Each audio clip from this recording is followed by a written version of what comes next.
Hello there, this is Heirs to the Kingdom channel, and in today's lesson we're doing chapters 21 and 22 in the book of Exodus. If you're new to this, it's a Bible study channel going through the King James Bible, not skipping anything as scriptures command. So if you would, like, subscribe, and share this content, and we're going to go ahead and get started here. So last we left off with 19 and 20, the rules, the 10 commandments came down. They weren't written in stone yet. They were just told. They will be on the tablets, the next time Moses goes up on the mountain, but he'll be there for 40 days. And I got one part wrong because I was talking about the altar and making a sacrifice. And so at the end of it says, "Neither shalt thou go up by steps unto mine altar, that thy nakedness be not discovered therein." I forgot this is Old English, and the "be not" means that not hidden. Be not discovered means you don't hide your nakedness, but it doesn't mean nakedness in body. It means nakedness in soul and your heart. You're to tell all, show all, not hide anything from the Lord about what you did wrong. Because the sacrifices are for that manner. But last I was talking about was, you probably didn't want the blood splatter, because, later on you sprinkle blood on somebody to cover their sins. They probably didn't want the blood of the dead on your skin.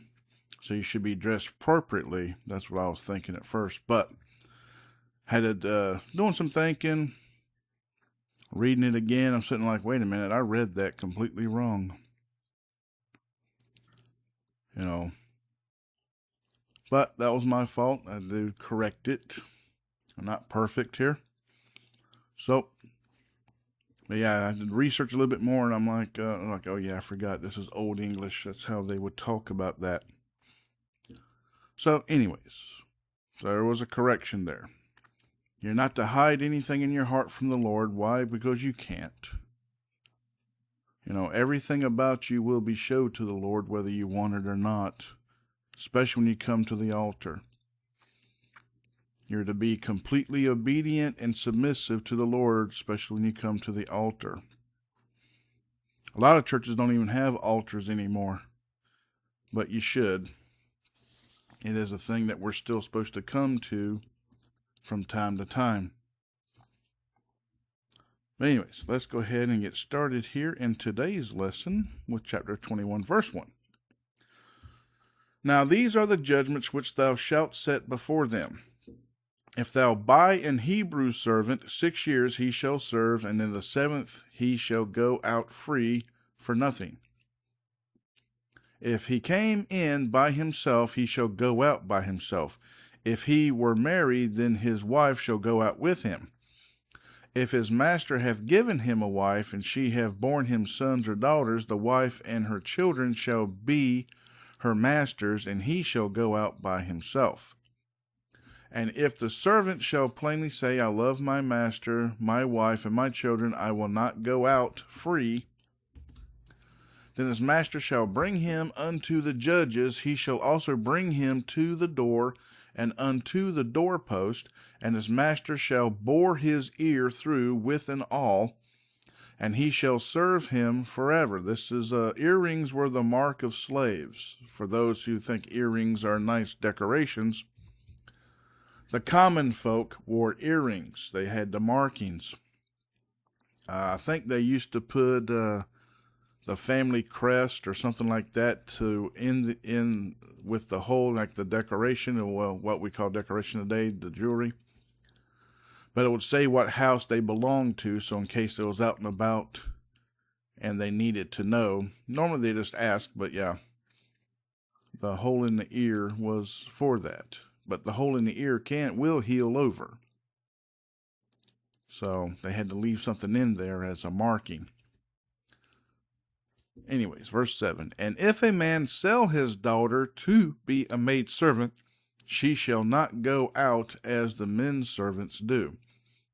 If she please not her master, who hath betrothed her to himself, then shall he let her be redeemed, to sell her unto a strange nation, he shall have no power, seeing he hath dealt deceitfully with her. So he can't, he can't give her to foreign lands or this, that, and the other, stuff like that. So here the people are talking about, well, God supports slavery. Well, here the slavery is voluntary for the most part. Now, of course, here saying, but what about the woman? Well, for a woman to be sold as a maidservant is because she couldn't get a husband. And the parents can't take care of all their children for the rest of their lives. So normally women are called to serve. And in this situation, she's to be treated a very certain way, very nicely. And, this gives her the ability to still have purpose.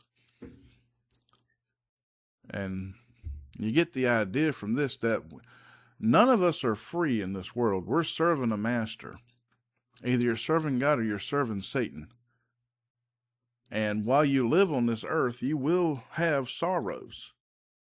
You do not live free on this earth. Even the rich people have to answer to somebody.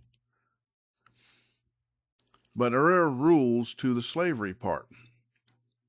Now, even in the New Testament, it talks about maidservants and men servants. It still talks about people in bondage. But it's mostly for people that voluntarily enslave themselves or are used as a punishment.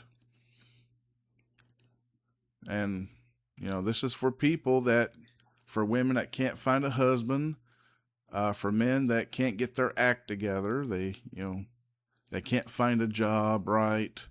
They're not good with money. They mess up all the time, whatever else. Sometimes it's better to say, hey, you just tell me what to do and give me provisions and let me live, and I'll work for you, and you cover all the rest, and I'll be happy with that. Now, some people need to live that way because they just don't know how to do for themselves. They're not good at it. Anyways, verse 9. And if he have betrothed her unto his son, he shall deal with her after the manner of daughters. So here it is, even though the woman was sold to be a maidservant to the master, if he gives her one of his sons, she's no longer a maidservant, she's a daughter now. As I said, people, no matter what your position, God commands you to treat others properly. Don't matter what their position is. They can be bottom of the barrel economically or high on the hog at the top. It doesn't matter. You are to treat each other properly. You're supposed to treat each other as you would treat Christ. That's how good we're supposed to be to each other. So, verse 10. If he take him another wife, her food, her raiment, and her duty of marriage shall he not diminish. And if he do not these three unto her, then shall she go out free without money. If he smiteth a man so that he die, shall be surely put to death. He that smiteth a man, so we're on a different rule now, 12. He that smiteth a man so that he die, he shall be surely put to death.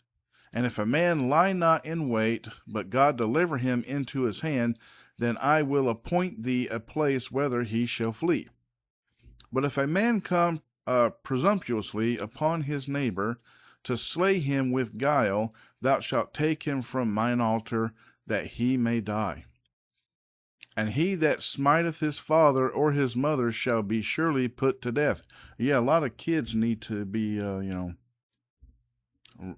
told that nowadays. We got the parents ain't raising the kids right, and the kids ain't acting right, and it's because the government gotten involved with how way we raise kids and the way family is. And I like how we got separation of church and state, where the church ain't supposed to run the state, but the state keeps trying to run the church. I think that completely hypocritical and hilarious all at the same time, but that is a normal government. They have double standards. Extortion is illegal, but forced taxation with punishment is. You get the idea here, but anyways, God says follow him instead of the world. So We're to make sure things are done right, especially when it comes to raising your children. But let's continue on here, verse 16. And he that stealeth a man and selleth him, or if he be found in his hand, he shall surely be put to death. You're going to notice a very good pattern here that, bad criminals, you didn't leave them alive. They're going to do nothing but ruin your society. Jesus didn't change this thing. Nowhere did you hear Jesus talk about changing all this. Like, well, if these people do this, you don't do this no more. You do this instead. He never changed these things. This is to be part of your society, to keep peace in your society. Now, some of these, of course, is very extreme, but if you're a child willing to go ahead and start beating on your own parents, you have no morals. Stuff of that nature.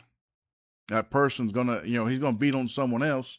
If he's willing to beat on his parents, he's gonna beat on someone else. And he's normally gonna beat on somebody weaker and smaller than him, like his children. Or her. She can do the same thing. As, because it didn't say a male child or a female child. It said, children. So I ain't going to sit there and say that women are always angels, because they are definitely not. But anyways, there's a reason for these, is to keep you a peaceful, godly society. Or you can be like LA and New York right now, if you'd like, and Minnesota and stuff like that, where you're threatened to even walk outside your own home because criminals are allowed to roam the streets. But let's continue on. And he that curseth his father or his mother shall surely be put to death. And if men strive together, and one smite another with a stone or with his fist, and he die not, but keepeth his bed, if he rise again and walk abroad upon his staff, then shall he that smote him be quit. Only he shall pay for the loss of his time, and shall cause him be thoroughly healed. So here's saying, like, you injure somebody, this, that, and the other, even if it's well, here's not talking about accidental. This is like you get in a fight or whatever, you strive and smite and blah, blah, blah, you get in an argument, and then you hit somebody or whatever else, but they lose time from work and time around their home, stuff like that. The person that did the damage is supposed to pay the wages and make sure the man's house is taken care of, and this, that, and the other. This is still today, we're commanded to be this way. Like if we do something wrong to other people, we're to reconcile with them. We're to try to make it right any way we can. Later on, it talks about, if you do this and they lose a horse or, an ass or an ox or whatever else, you're supposed to give back fourfold. So if you caused the death of one of their animals, you got to give them 4 of those animals in return. Stuff like that. The main thing is, don't go around causing problems and being one of those type of people. There's supposed to be great punishments for that, to keep yourself having a civil society. Verse 20. And if a man smite his servant or his maid with a rod, and he die under his hand, he shall be surely punished. So here's things like, if the servants need some discipline, but you discipline them too much, you're going to be punished for that. As I said, don't matter if you're servants or not, you're to treat each other with high regard, with respect. 21. Notwithstanding, if he continue a day or two, he shall not be punished, for he is his money. If men strive and hurt a woman with child, so that her fruit depart from her, and yet no mischief follow, he shall be surely punished, according as the woman's husband will lay upon him, and he shall pay as the judges determine. And if any mischief follow, then thou shalt give life for life, eye for eye, tooth for tooth, hand for hand, foot for foot. burning for burning, wound for wound, stripe for stripe. That's when it's talking about the judges comes down to what punishment to be determined. This is it. 26. And if a man smite the eye of his servant, or the eye of his maid, that it perish, he shall let him go free for his eye's sake. And if he smite out his manservant's tooth, or his maidservant's tooth, he shall let him go free for his tooth's sake.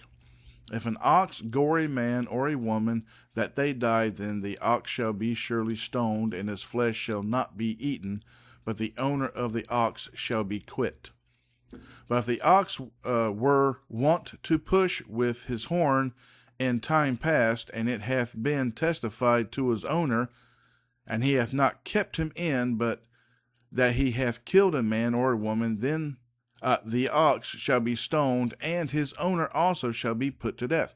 What that's talking about there is like, if you have an animal that you known and it's been reported as dangerous and a threat to other people, and you let it run loose and it kills somebody, well, you're at fault, and you're to be dealt the same, because you knew there was a problem there, which means you should have put the animal down yourself. Let's continue on. 30. If there be laid on him a sum of money, then he shall give for the ransom of his life whatsoever is laid upon him. Whether he have gored a son or have gored a daughter, according to his judgment shall it be done unto him. If the ox shall push a manservant or a maidservant, he shall give unto his master 30 shekels of silver, and the ox shall be stoned. If a man shall open a pit, or if a man shall dig a pit and not cover it, and an ox or an ass fall therein, the owner of the pit shall make it good, and give money unto the owner of them, and the dead beast shall be his. And if one man's ox hurt another's, and he die, then they shall sell the live ox and divide the money of it, and the dead ox also they shall divide. Or if it be known that the ox hath used to push in time past, and his owner hath not kept him in, he shall surely pay ox for ox, and the dead shall be his own. Chapter 22. If a man shall steal an ox or a sheep, and kill it or sell it, he shall restore 5 oxen for an ox, and 4 sheep for... Okay, 4 sheep for a sheep. I thought it was 4, it's 5 oxen and 4 sheep. If you do something like this is intentionally doing wrong to somebody in that manner. Anyways, verse 2. If a thief be found breaking up, and be smitten that he die, there shall no blood be shed for him. So here's like the same thing. Somebody breaks into your house trying to steal from you, and you take them out. That's self-defense. You're defending your property. You're defending your life, your home, your family. And so you're not to be punished for that. You were just taking care of a problem person.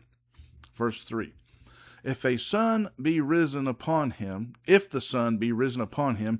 shall be blood shed for him. For he should make full restitution. If he have nothing, then he shall be sold for his theft. So if the thief is caught, and he's not caught at the time and dies for being a thief, but he is caught, but he doesn't have any way to pay back what he stole, then he becomes a slave. He becomes a servant. Then he falls into the rules of servitude. Verse 4. If the theft be certainly found in his hand alive, whether it be ox or ass or sheep, he shall restore double. If a man shall cause a field or vineyard to be eaten, and shall put in his beast, and shall feed in another man's field, of the best of his own field, and of the best of his own vineyard shall he make restitution. So even your farmlands, if you go in there messing with other people's crops, then your crops go to the people that you messed with, you damaged, whether it's your animals or whatever else. Pretty much, the person that did the wrong, the stuff's to be taken from them and give to the person that was the victim. Nowadays, we have victims being punished and the wrong people being glorified. Most of them call themselves politicians. But continue on here, verse 6. If a man break out and catch in thorns, so that the stacks of corn, or the standing corn, or the field be consumed therewith, he that kindled the fire shall surely make restitution. If a man shall deliver unto his neighbor money or stuff to keep, and it be stolen out of the man's house, if the thief be found, let him pay double. If the thief be not found, then the master of the house shall be brought unto the judges to see whether he have put his hand unto his neighbor's goods. So yeah, if you take, you do your neighbor a favor, you take their car, borrow their car, this, that, and the other, and you mess it up, you're supposed to make things right. You're not saying, "Oh, sorry, I didn't mean to break your stuff that I was using, but have a good day. Thanks for letting me use it." And then that's it. You're to make it right. And, this is why it's very important that you try to make sure your life's in a position to where you don't need to borrow, from other people in that manner. But also, if you leave someone like, "Hey, can you care for my stuff while I'm visiting or going on a trip?" You got to make sure they're trustworthy too. But, because our laws today don't protect the people no more. Well, we'd already talked about that. But verse 9, for all manner of trespass, whether it be for ox or ass or sheep, for raiment, or for any manner of lost thing, which another challengeth to be his, the cause of both parties shall come before the judges, and whom the judges shall condemn, he shall pay double unto his neighbor. You're never going to hear anything talking about, you do wrong, this, that, and the other, and you just pay back even Steven. It's normally going to cost you more. Now, of course, we're not doing judges here. We're talking to the Lord. We're doing these actual judges who place judgment upon people doing wrong. That's why also in Scripture it always calls to make sure you're a just judge. Don't be one on the take. Verse 10, if a man deliver unto his neighbor an ass or an ox or a sheep or any beast to keep, and it die, or be hurt, or driven away, no man seeing it, then shall an oath of the Lord be between them both, and he that not put his hand unto his neighbor's goods, and the owner of it shall accept thereof, and he shall not make it good. So here's the thing, like it was complete total accident or this, that, and the other, and, there's no evidence of, wrongdoing, something of that nature. This is, of course, talking about livestock, then, that it is what it is here. But he does not being punished for it. Verse 12, and if it be stolen from him, he shall make restitution unto the owner thereof.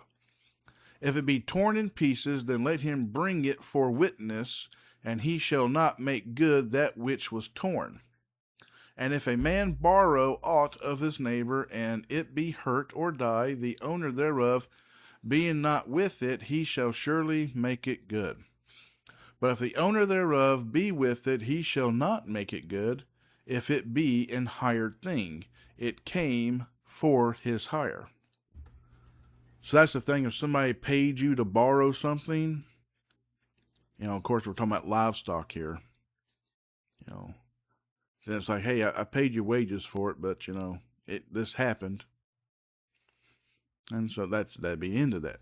Verse 16, and if a man entice a maid that is not betrothed, and lie with her, he shall surely endow her to be his wife. So this goes to you men. You sleep with a virgin, and she's not betrothed to anybody, she's now your wife.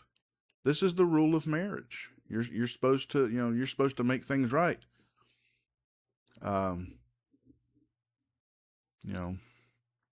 All them slick willies out there, those guys with forked tongues. Your society's supposed to make sure this stuff happens. That way it keeps people acting right. But also, it's, for women that just goes out there and gives their virginity to a guy, that also falls upon you. That's now your husband. Supposed to be. But anyways, verse 17. If her father utterly refuse to give her unto him, he shall pay money according to the dowry of virgins. So yeah, if that man says, no, you ain't getting my daughter, I don't care what you did, then the man that took her virginity has got to pay for that virginity. Virginity is supposed to be something valuable. It ain't valuable anymore, supposed to be, but verse 18. Thou shalt not suffer a witch to live. Whosoever lieth with a beast shall surely be put to death. He that sacrificeth unto any god, save only the Lord only, he shall be utterly destroyed. Thou shalt neither vex a stranger, nor oppress him, for ye were strangers in the land of Egypt. Ye shall not afflict any widow or fatherless child. So, how many times you hear about a widowed woman loses her farm, her house, this, that, and the other, because she can't afford taxes, she has no income, blah, blah, blah, that, and the other. Well, you government people doing this stuff, pay attention. This falls to you. You're not supposed to be messing with widows, this, that, and taxes are illegal anyways, because it falls under extortion in the eyes of God, but nonetheless, I don't think there's going to be really any government people ever to go to heaven. I can't see it, because they live by these rules and stuff that they don't really try to stop or change. That hurts people's lives, and they're like, oh, well, and it's like, yeah. As I said, when I say pray for the lost and the found and this, that, and the other, those are the people too. We got to pray for them. They may be crooked, but we're still supposed to love them and pray for them and wish they get saved. 23. If thou afflict them in any wise, and they cry at all unto me, I will surely hear their cry. And my wrath shall wax hot, and I will kill you with the sword, and your wives shall be widows, and your children fatherless. If thou lend money to any of my people that is poor by thee, thou shalt not be to him as a usurer, neither shalt thou lay upon him usury. That's called charging interest. Yeah, there's a lot of people out there that do this type of stuff. They try to make money off the poor. This ain't people going to a bank saying, I want to borrow money to buy this or this, that, and the other. This is people that are not doing well at all and says, I'll lend you $5, with interest. You pay me back 10 later. That's wrong to do. Verse 26, if thou at all take thy neighbor's raiment to pledge, thou shalt deliver it unto him by that the sun goeth down. For that is his covering only, it is his raiment for his skin, wherein shall he sleep. And it shall come to pass, when he crieth unto me, that I will hear, for I am gracious. So these other people are talking about, we're going to take everything you have, because, as a pledge, I'm going to lend you money, but I'm going to take this until you pay it back. Nope. Don't work. 28. Thou shalt not revile the gods, nor curse the ruler of thy people. Thou shalt not delay to offer the first of thy ripe fruits, and of thy liquors. The firstborn of thy sons shalt thou give unto me. Likewise shalt thou do with thine oxen and with thy sheep. 7 days it shall be with his dam. On the 8th day thou shalt give it me. Let's go back to this other part. Now, politicians in America are not our rulers. They're our representatives, before people make that mistake. The president is supposed to represent the people as well. No part of government is any of them rulers. They are our representatives. President represents us to the world, other nations, and our politicians are supposed to represent us,